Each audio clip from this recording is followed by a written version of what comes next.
동해안발전본부의 포항 이전지가 확정됐지만 주민 불편을 해소하기 위해선 규모를 키우고 이전 일정도 서둘러야 한다는 목소리가 커지고 있습니다. 포항 장외경륜장 유치를 놓고 열린 시민공청회에서 찬반 의견이 팽팽하게 맞선 가운데 포항시는 다음 달 10일까지 입장을 밝히기로 했습니다. 중학교 자유학기제가 전국적으로 본격 시행된 가운데 보완해야 할 점은 무엇인지 심층 취재했습니다.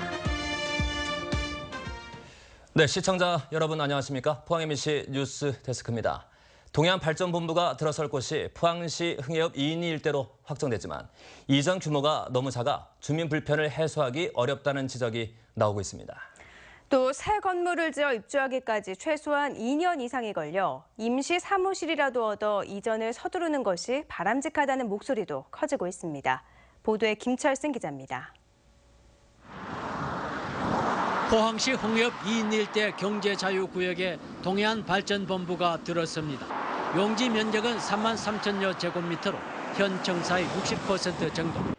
그런데 옮겨올 부서는 동해안발전본부 산하 4개 과와 에너지와 민원부서를 포함해 모두 6개 과의 90여 명 규모입니다. 대구 경북 연구원이 제시한 3가지 안 가운데 1안으로 2안은 기능을 확대한 200명, 그리고 3안은 유관 기관까지 포함한 420명입니다. 동남권 주민들의 민원을 해소하기 위해서 4만 정도는 돼야 한다는 지적입니다. 지금 경상북도에서 준비하고 있는 규모로는 매우 미흡하다고 생각합니다.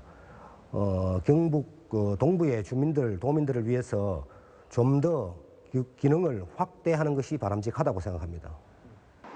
이전 시기도 너무 늦습니다. 경상북도는 오는 2018년 말 새 건물을 지어 입주한다는 계획이지만 늦어질 가능성도 배제하지 않고 있습니다. 계획대로 된다고 해도 2년 4개월, 더 늦어지면 늦어질수록 동남권 주민들의 불편 또한 길어집니다. 고수온에 따른 물고기 폐사와 적조, 해일 등 시급성을 요구하는 수산 업무의 특성을 고려해 볼 때 임시 정사라도 얻어 조기에 이전해야 한다는 목소리가 힘을 얻는 이유입니다. 관계 해당 부서는 포항으로 업무를 볼 수 있는 조건을 만들어서 사무실이라든지 구비를 해서 업무를 볼 수 있어야 동남권 주민들의 불편함을 해소하고 동해안발전본부의 역할을 하지 않겠나. 도청 이전에 소외된 동해안 지역, 후속 조치라도 빨리 이루어져 불편이 줄어들길 기대하고 있습니다. MBC 뉴스 김철승입니다. 제10호 태풍 라이언록이 일본 열도를 지나 울릉도에 접근하면서 울릉도에서는 각종 피해가 잇따르고 있습니다. 오늘 오후 울릉 일주도로 구간에 있는 사동리 가두봉 피암터널이 산사태로 무너져 일주도로 통행이 통제되고 있고 울릉 일주도로 사동에서 구암 구간 등 3곳에서 낙석이 발생하고 울릉도동 LH 아파트 공사 현장구와 마리나 호텔 등 3곳에서 토사가 유출돼 현재 긴급 복구 작업을 벌이고 있습니다. 지난 28일부터 4일간 울릉도에서는 380mm의 많은 비가 왔고 울릉 사동은 436mm의 강수량이 기록됐습니다. 한편 동해상에는 최고 6m가 넘는 높은 파도가 몰아치고 있어 울릉도에서 육지로 나가는 5개 항로 여객선 9척의 운항이 닷새째 통제됐으며 울릉도에는 현재 선박 196척이 대피해 있습니다. 포항 경륜 장외 매장 유치를 두고 찬반 의견이 엇갈리고 있는 가운데 오늘 포항시가 주최하는 시민공청회가 열렸습니다. 경륜 매장이 실제로 지역 경제에 도움이 되는지 또 사행성 조장 등 부작용은 어느 정도인지 찬반 의견이 팽팽하게 맞섰습니다. 장성훈 기자입니다. 경륜 장외 매장 유치에 나선 중앙상가 상인들은 침체된 상권을 살리기 위해선 현재로선 경륜 매장 유치가 유일한 대안이라고 주장했습니다. 연간 15만 명 인원이 이렇게 중앙상가를 옵니다. 그 경륜장으로 인해서 그러다 보면 주변의 많은 업종들이 파급 효과가 분명히 있습니다. 하지만 경륜 매장을 반대하는 시민, 사회, 종교단체 등은 다른 지역의 사례를 보더라도 실제 경제 효과는 미미하다고 반박했습니다. 매장을 이용하는 대부분의 그 고객들이 주변의 상가를 이용하는 사례를 볼 수 없습니다. 그분들은 주변에 차라리 컵라면이나 또는 술, 담배를 구입하는 정도였습니다. 그래서 지역 경제에 도움이 되지 않는 것으로 확인되었습니다. 경륜 매장 유치에 따른 지방세 수입액과 관련해서도 유치 측은 17억 원 이상이라고 주장한 반면 반대 측은 실제로 포항시에 들어올 세액은 5억 원 안팎에 불과하다며 사실상 논쟁거리가 될 수 없다고 맞섰습니다.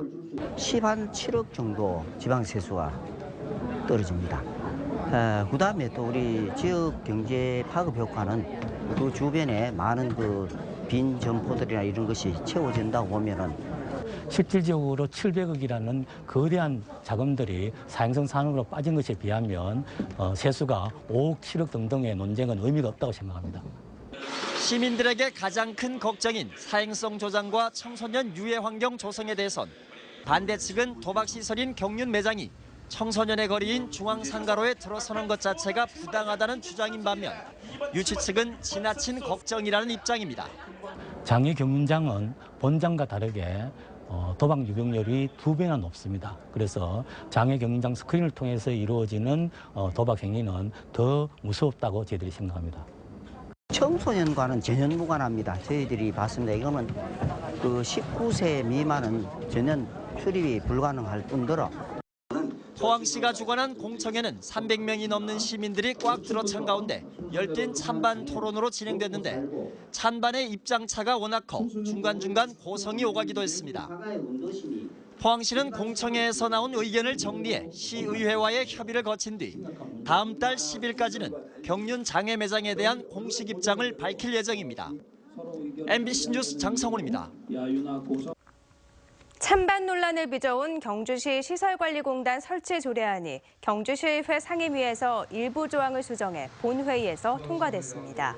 경주시의회는 오늘 임시회를 열고 경주시 시설관리공단 설치 조례안에 대해 찬성 12표, 반대 7표로 가결 처리됐습니다.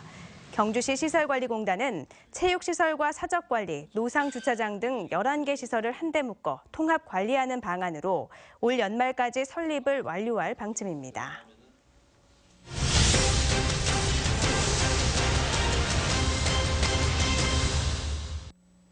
중학생들이 한 학기 동안 시험을 없애고 적성과 재능을 탐색해보는 자유학기제가 올해부터 전국에서 시행되고 있는데요. 좋은 제도라는 공감대는 형성돼 있는데 보완할 점은 무엇인지 이규설 기자가 심층 취재했습니다. 시범학교 지정으로 3년째 자유학기제를 운영하고 있는 포항의 한 중학교입니다. 수학 수업은 생활 속 물건 속에서 도형을 찾고 그 물건이 왜 그렇게 생겼을까를 고민해 발표하는 방식입니다. 제가 조사해온 도형은 V입니다. 여기 보시면 둥근 걸 알 수 있고요. 국어 수업은 더 특이합니다. 당신은 어떤 사람입니까를 묻고 자유롭게 답하는 것입니다. 다른 친구들의 부탁을 거절하지 못하고 열심히 살기 위해 노력하는 사람입니다. 수업을 통해 친구의 다른 성격 유형을 이해하고 표현력과 발표력이 길러집니다. 시험이 없는 자유학기제에서만 가능한 융합형 수업입니다. 특히 시험에서 해방된 학생들의 표정은 무척 밝습니다. 이 학교에서 지난해 자유학기제를 운영한 뒤 설문조사를 했더니 학교 생활 만족도와 자기주도학습 능력이 눈에 띄게 향상됐습니다. 그 정답을 찾아가는 그 과정을 배운다면 답이 뭐든 상관없이 어떤 문제가 와도 그 아이는 거기서 문제를 해결할 수 있는 힘을 가지게 되겠죠. 자유학기제는 오전에는 일반 교과를 배우고 오후에는 현장 체험 등 자유학기 활동을 합니다.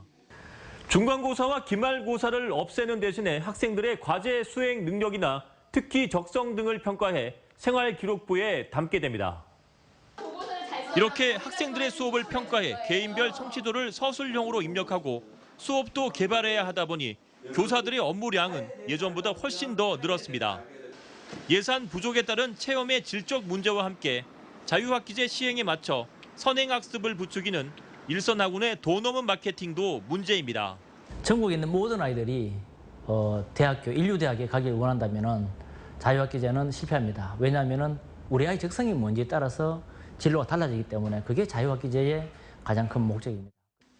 충분한 진로 탐색이 가능한 인프라 확보와 교사들끼리 수업 노하우를 충분히 공유할 수 있는 시스템 마련이 보완 과제로 꼽혔습니다. MBC 뉴스 이규설입니다. 학교 급식에 대한 문제점이 여전한 가운데 정부가 내년 상반기까지 학교 급식 전용 사이트를 구축하고 학교별 운영 실태를 전면 공개키로 했습니다. 또 입찰 비리 관제 시스템을 통해 학교 급식 비리 실시간 감시, 식재료의 품질 위생 상태를 확인할 수 있는 검수 앱 개발, 학부모 급식 모니터단 구성 등의 개선 방안도 추진합니다. 최근 국무조정실 부패 척결 추진단이 전국 13개 시도의 학교 급식을 점검한 결과 대구 경북에서는 계약 물품 부적정, 급식비 전용 등 21건의 비위 행위가 적발됐습니다. 모 언론사가 경주 신라환경 보건 사업에 대해 천연고대 정체성을 훼손할 가능성이 높다고 보도한 데 대해 문화재청이 사실과 다르다며 해명 자료를 발표했습니다. 문화재청은 5개 왕릉급 대형 고분이 5년 내에 졸속 발굴된다고 보도됐지만 이 가운데 1개 고분만 봉분 일부가 훼손돼 발굴이 진행될 계획이라고 밝혔습니다. 또 신라시대 건물 복원에 대해서도 문화재위원회 심의와 각 분야 전문가, 유관기관의 충분한 고증을 거쳐 신중하게 이루어지고 있다고 해명했습니다. 최근 폭염이 물러가고 선선한 날씨가 이어지면서 바다의 수온도 떨어져 양식장의 폭염 피해도 진정 국면을 보이고 있습니다. 포항시는 최근 한 달 가까이 30도 안팎까지 치솟은 연안의 수온이 지금은 평년 수준인 25도 안팎까지 떨어져 고수온에 의한 양식장 물고기 폐사가 진정 국면에 접어들었다고 밝혔습니다. 올여름 포항 지역의 양식장 물고기 폐사는 지금까지 모두 71만 5천여 마리, 시가 12억 9천여만 원어치로 고수온에 취약한 어린 강도다리가 대부분을 차지했습니다. 경북지방경찰청은 어선 매매 가격을 부풀려 저금리의 정부기금 수십억 원을 받도록 알선한 행정사와 중개업자 등 2명을 구속하고 10명을 불구속 입건했습니다. 경찰에 따르면 이들은 지난 2014년부터 지난해 4월까지 어선을 사려는 10명에게 매매 금액을 실제보다 부풀린 계약서를 농림수산업자 신용보증기금에 제출해 25억 원가량을 대출받도록 알선해주고 한 척당 2천만 원의 수수료를 받아 2억 원을 챙긴 혐의를 받고 있습니다. 이들은 어선 매매자금 대출 심사가 형식적으로 이루어지는 것을 노리고 돈이 없거나 신용불량자인 사람들이 어선을 살 수 있도록 도와 이득을 챙긴 것으로 드러났습니다. 경상북도는 다음 달부터 어린이집에서 어르신과 유아가 놀이를 통해 인성교육을 하는 행복씨앗 인성교육 프로젝트를 시행키로 하고 오늘 발대식을 가졌습니다.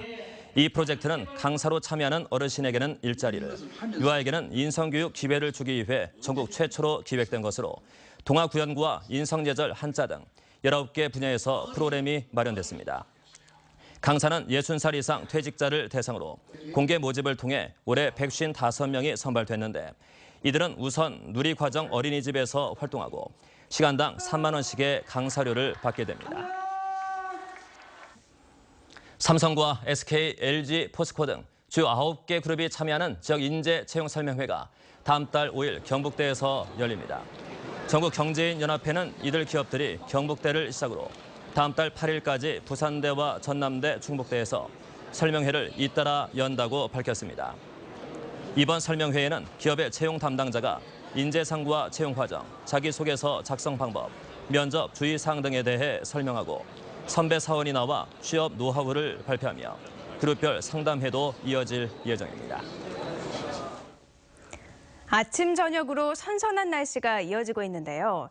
바람이 점점 강해지면서 강풍특보가 발효될 가능성이 높겠습니다.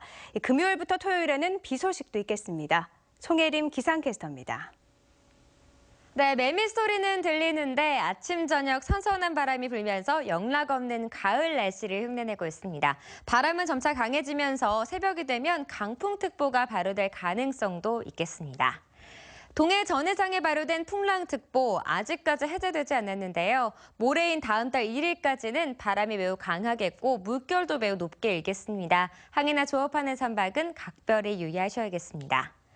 위성사진 보시면 이렇게 구름이 자욱하고 하얗게 끼어 있는데요. 이렇게 진하게 보이는 구름은 하늘 높이 떠 있기 때문에 우리 날씨에는 큰 영향을 주진 않습니다. 자세한 내일 날씨 알아보시죠. 경북 동해안 지역 내일은 구름 많거나 흐린 날씨가 예상됩니다. 아침 기온 살펴보시면 16도에서 19도 분포가 예상되고요. 낮 최고 기온은 울진이 23도, 영덕 24도, 포항과 경주는 27도까지 오르겠습니다. 울릉도와 독도 지역은 내일 구름 많겠습니다. 아침에는 울릉도가 18도, 독도 20도고요. 한낮에는 울릉도와 독도 모두 22도입니다. 내일 동해상에는 강한 바람과 함께 비 소식이 있겠습니다. 바다의 물결 최고 6m까지 일겠습니다. 기압골의 영향으로 금요일부터 토요일까지는 비가 내릴 것으로 예상됩니다. 날씨였습니다. 포항시 북부시장 상인회가 오늘 대신동 새마을금고 교육장에서 첫 상인대학 졸업식을 가졌습니다. 60여 명의 상인들은 지난 6월 10일부터 매주 2회 모두 40시간에 걸쳐 의식혁신과 마케팅 기초, 상품 개발 등의 기본 과정과 함께 점포 경영과 상품 진열, 상인 조직 전문화 등 신문 심화 과정을 이수했습니다. 지난 2015년 9월에 전통시장으로 등록된 북부시장은 상인대학을 시작으로 다양한 국비지원 사업에 응모해 상가를 활성화하기로 했습니다. 경상북도는 중소기업 혁신기술 개발 지원 사업에 경주의 의료기기 부품 생산업체인 유메드시스 등 6개 업체를 선정했습니다. 이 사업은 자금 부족 등으로 사업화가 되지 않은 기술을 지원하는 것으로 개발 가능성과 사업성 등을 평가해 기업당 최대 6천만 원을 지원합니다. 경상북도는 건강과 에너지, 환경 등 경제 흐름을 잘 반영한 기술을 갖고 있는 기업을 선정했고 기술이 개발되면 경제적 파급 효과가 크고 일자리 창출에도 기여할 것으로 기대하고 있습니다. 베트남 새마을운동 연구소가 오늘 국립호치민대학교에서 개소돼 앞으로 베트남 메콩과 델타 지역에 새마을운동을 보급하는 거점 역할을 하게 됐습니다. 베트남 새마을운동 연구소는 현지 중앙, 지방정부와 대학교, 마을 간의 거버넌스 체제를 구축해 새마을운동 교육과 기관 간 공동 연구 프로젝트를 발굴하고 학술대회를 개최하는 등의 활동을 펼치게 됩니다. 베트남 새마을운동 해외연구소 설립은 인도네시아와 세네갈에 이어 세 번째입니다.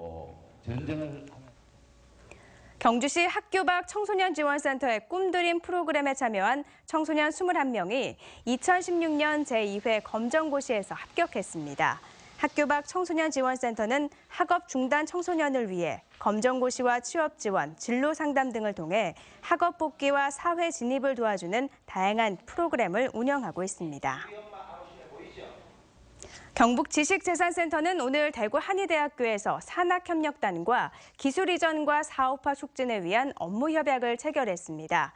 협약에 따라 두 기관은 지식재산권 권리화 지원과 네트워크 구성, 산학협력을 위한 파트너 기업 발굴과 정보 공유 등에 협력하기로 했습니다.